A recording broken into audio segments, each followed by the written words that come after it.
Hello everyone, welcome back to my YouTube channel. Today's video, I'm going to show you how I do room tag and room schedule in Revit, and we start it right now. So today, we will be working on this double story house. We have a double garage, master bedroom on ground floor with an ensuite. First floor will have open living space with a powder room and a balcony. The room tag to this double garage space. To do this, under the architectural tab, click the room icon. Just move the mouse to the garage space you want to tag and left mouse click to tag the room. On the property panel, you can select different type of room tag. Out of the box, Revit template came with a standard room tag, but as you can see, the tag is quite big. So you might have to edit the room tag by click the edit family and just change the tag to suit your need. I already load in my own room tag, so I just select my one. Once the room is tagged, you can select that room. Click tab few times to select it. On the property panel, you can see a lot of information related to that room, like area, volume, height. Later on, you can create a room schedule to get all of this information as well. Under the identity data, you can type extra information for that room, like floor finishes, wall finishes. For this garage, I will just have a concrete floor finish. Now just go ahead and tag on other room. We will have carpet for all the bedroom. On the wet area like bathroom, we will have tile, and the hallway will be timber floor finishes.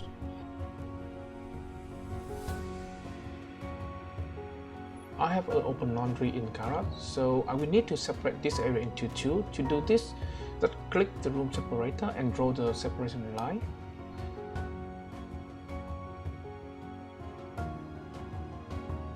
Now I can tag the laundry separately. I will also have tile for this area as well.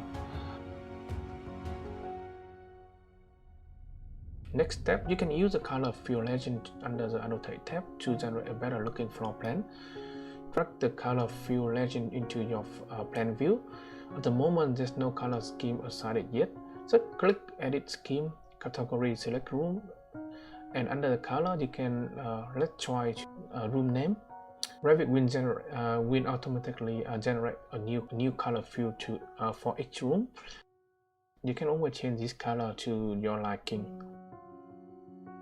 For me, sometimes I use this sort of color floor plan for the real estate marketing plan, so I just go ahead and rename this to marketing.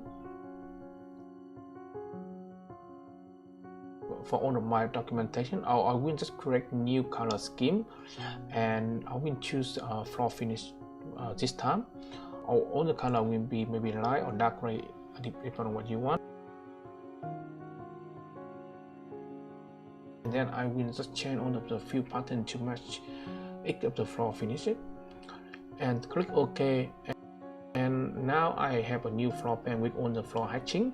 This saves me a bit of time, and I don't have to actually model all of the different floors for different floor finishes. Now I will go to my first floor and repeat the same step to tag all of other room.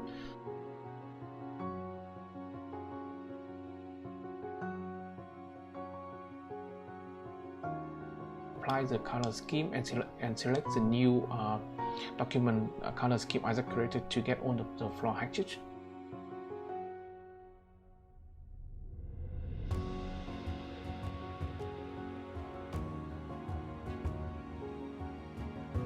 Under your project browser, go to the schedule, select the new schedule, select room.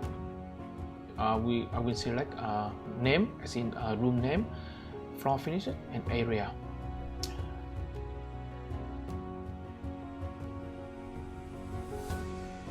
You can use this up and down arrow to sort out the display order of the schedule. It will automatically generate the new room schedule for me.